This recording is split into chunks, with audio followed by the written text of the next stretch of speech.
प्यारे दोस्तों, आज की कहानी सुधा नाम की एक लड़की की है। सुधा एक बहुत ही आलसी लड़की थी। घर के काम करना तो दूर, वो एक गिलास पानी के लिए भी अपनी माँ पर निर्भर थी। अरे अब उठ भी जा नालायक, 10 बजे तक सोती रहती है। अरे कुछ तो घरेलू लड़कियों वाले लक्षण दिखा। सोने दो ना माँ, क्यों परेशान कर रही हो? अरे भाग्यवान, क्यों मेरी बिटिया को तंग कर रही हो? सोने भी दो इसे। लो, बाप बेटी दोनों एक जैसे हैं। देख लेना, आपकी ये लाडली ससुराल जाके हमारी नाक कटाएगी। मैं कहती हूँ अब भी वक्त है, अपनी ये आदतें सुधार ले, वरना ससुराल में तेरी सास कान खींच कर तुझे सीधा करेगी। वही तुझे सबक सिखाएगी।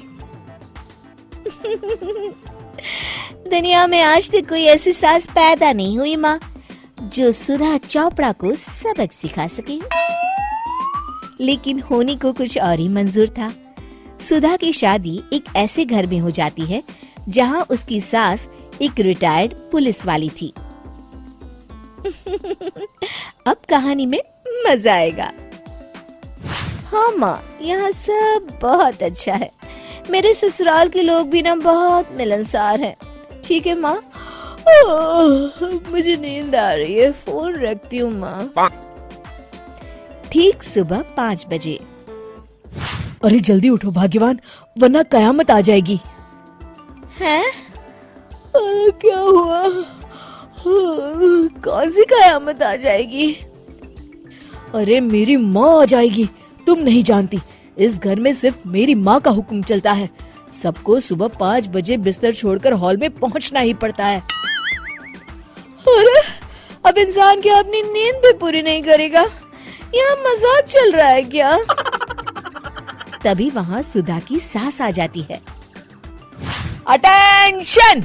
मजाक तो तू समझ रही है बाबू, ये मेरा घर है और यहाँ हर किसी को डिसिप्लिन में रहना होगा। अटेंशन! अरे माँ जी, लेकिन इतनी सुबह कौन उठता है? कौन होता है मतलब? हम सभी उठते हैं, रोज उठते हैं, और अब से तुझे भी उठना पड़ेगा। आखिर मैं पुलिस वाली जो ठहरी। अटेंशन! अरे माँ जी, लेकिन अब तो आप रिटायर हो गई हो ना। तो क्या हुआ? शेर कितना भी बूढ़ा हो जाए, शिकार करना नहीं छोड़ता। उसी तरह हम पुलिस वाले रिटायर होने के बाद भी अपने अनुशासन में ही जीवन जीते हैं। चलो अब बेकार की बहस बंद करो और उठकर हॉल में चलो। अभी आधा घंटा तुम सबकी परेड चलेगी। अटेंशन! अरे मैं कोई परेड नहीं करने वाली। सुधा की सास अपनी बहू का ये बर्ताव देख झल्ला उठती है। गौर से देख, तू कहाँ और किसके सामने खड़ी है? यहाँ बात सिर्फ एक बार समझाई जाती है, बस। अटेंशन! इतना कहकर सुधा की सास चली जाती है। अपनी सास का ये रूप देखकर सुधा घबरा जाती है और जल्दी से उठकर बाहर चली जाती है।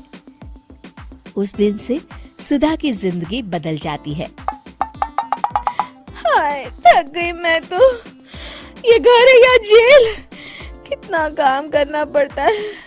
लाइए दीदी, 2 रोटियां और दीजिए, मुझे बड़ी भूख लगी है। ठहर जा बहू, ये तू क्या कर रही है? मैंने सबके खाने का हिसाब तय कर रखा है। तुम 4 रोटी से ज्यादा नहीं खा सकती और ये मिर्च मसाला भी नहीं चलेगा। मेरी बहुएं एकदम फिट होनी चाहिए। अटेंशन! क्यों माँ जी, आप हमें दंगल में लड़ने के लिए तैयार कर रही हैं क्या? क्या कर रही हो सुधा? माँ जी को मजाक बिल्कुल पसंद नहीं है। चुप करके खाना खा लो, इसी में भलाई है। इस तरह धीरे धीरे सुधा अपने सास के रंग में पूरी तरह रंग जाती है, लेकिन इसका उल्टा ही असर पड़ता है। सुधा अपनी सास से भी ज्यादा अनुशासन की पक्की हो जाती है। सुधा की सास तो सबको 5 बजे उठाती थी, लेकिन सुधा सबको 4 बजे ही उठा देती थी। दूसरी तरफ सुधा की सास की उम्र भी हो चलती है। माँ जी, आजकल आप सुबह उठने में बहुत आनाकानी करती हैं। मुझे ये सब बिल्कुल पसंद नहीं है। अरे बहू, मैं तेरे हाथ जोड़ती हूँ, भगवान के लिए अब मुझे छोड़ दे। इतने सवेरे उठना और कसरत करना अब मेरे बस की बात नहीं है। माँ जी, आप मैदान छोड़ के भाग रही हैं। आप तो पुलिस वाली हैं। अटेंशन। अरे अब कहाँ की पुलिस वाली, अब तो मैं रिटायर हो चुकी हूँ।